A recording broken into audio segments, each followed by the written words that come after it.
This was a competition that we did in 2011, I think, and we actually won. I was quite jealous when I came out of hospital and she was dancing with someone else. Didn't go down too well with me. It was quite hard.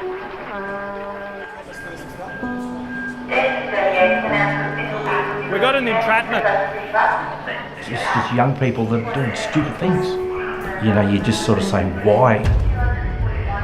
Doug had a horrendous injury which would have killed most horses, let alone a human being. It's the first time that I've spoken to him. I hope that he picks up. I don't know whether he will or not. The impact of the crash, we don't realise how big it is until we come out the other side.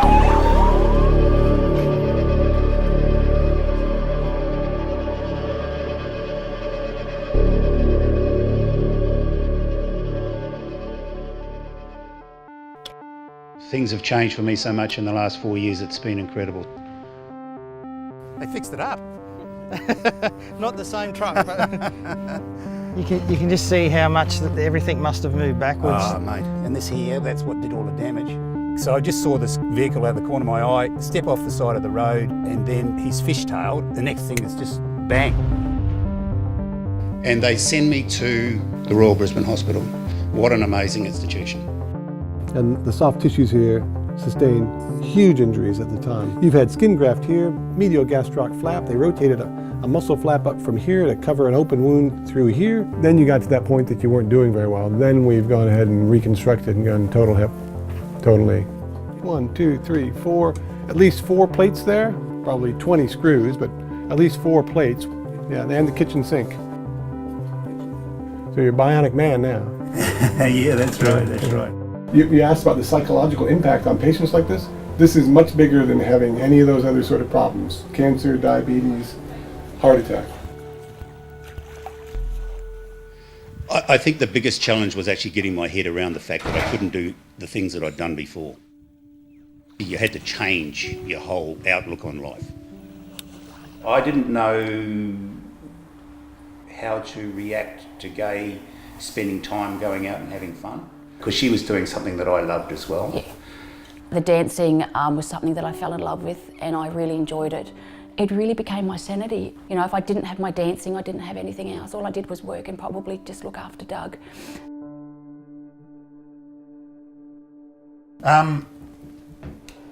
Yeah, so I think what they want to talk about is the fact why things did break down as well.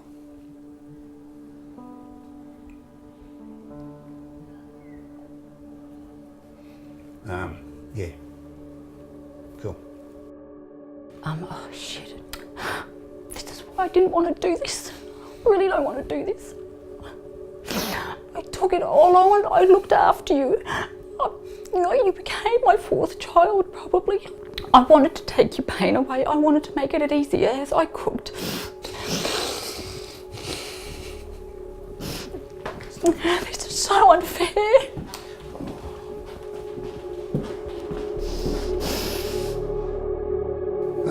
Yeah, I think, this might be too hard for Gay, I think.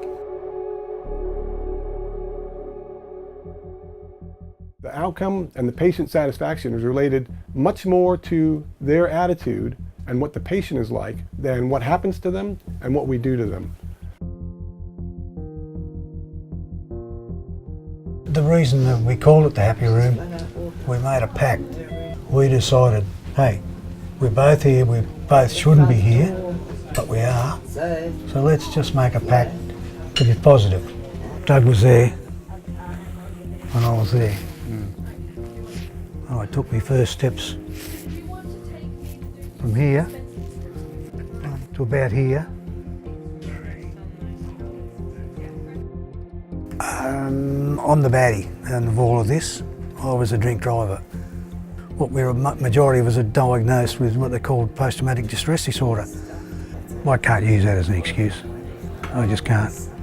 And I won't. If I hadn't had Doug with me and we couldn't have bounced off each other, I'd have probably been depressed, back in me what they call me hole, and I'd probably be drinking myself stupid.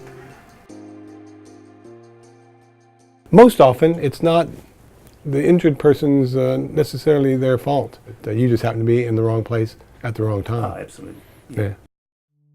Yeah, Clyde came down after I'd been in the vehicle and asked me if I was all right, and I wasn't too complimentary to him, I must admit. I think I told him to fuck off. I'd love to meet Clyde and maybe just work out, you know, as an instigator of a crash, what it's like, what it feels like to be that person.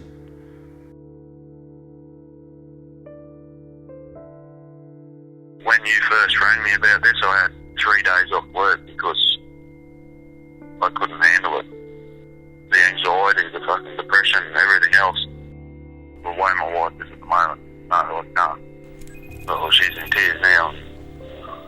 Been crying all week because I said I was going to come do it.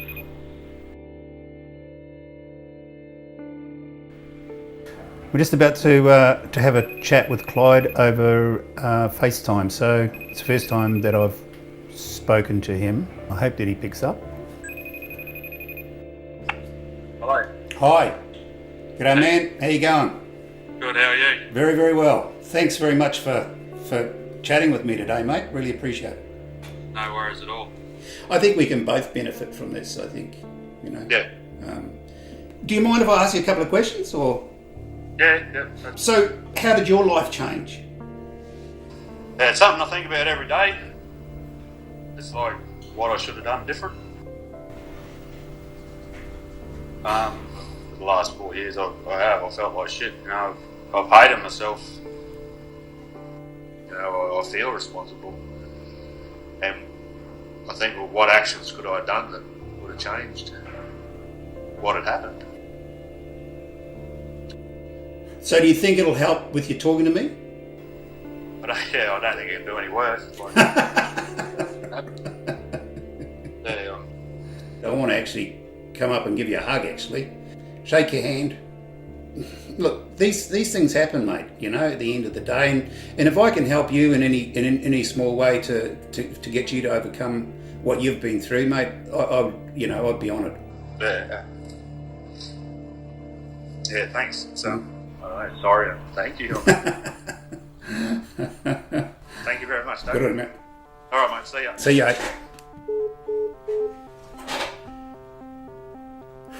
I can feel his pain. I can feel his pain. He's been in a dark hole, I'd say, and probably just as well for his family. Otherwise, you know, it could have been quite dire for him, I could imagine. What changed for me was the fact that I just thought about my family, and I thought, how lucky am I to have a family that I've got? And I knew I had to change. They would have described me as being intense, focused, and probably a bit of a grump. So the comparison between me now and me then is I don't worry about things. At the end of the day, it happened, and I'm pleased I was in this, you know. If he was in other maintenance vehicles, I don't think we'd be talking to Doug today. If there's employers listening to this, you can't underestimate the importance of supporting people and, you know, how that aids in their recovery. People say I was a pretty good patient. I might have been on the outside, but Gai knows me better than anybody. I think things happen and you drift apart a little bit, and I think the impact of the crash, you probably don't realise how big it is until you come out the other side. We can't look backwards. At the end of the day, we can't look at the rear vision mirror. I think we just got to get on with life. Hi, how you going?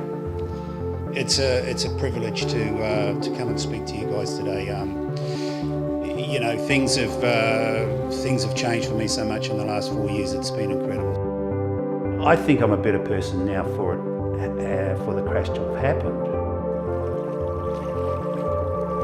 I think I'm a happier person. I'm a more content person. It made me get out of my comfort zone and actually do things that, you know, that I had to do anyway. Yeah, it's pulled out all these things that he may never have found out about himself that are pretty amazing. So he's very thoughtful, and he listens. Yeah, we have great conversations and feel very blessed that he's in my life, and it's really great.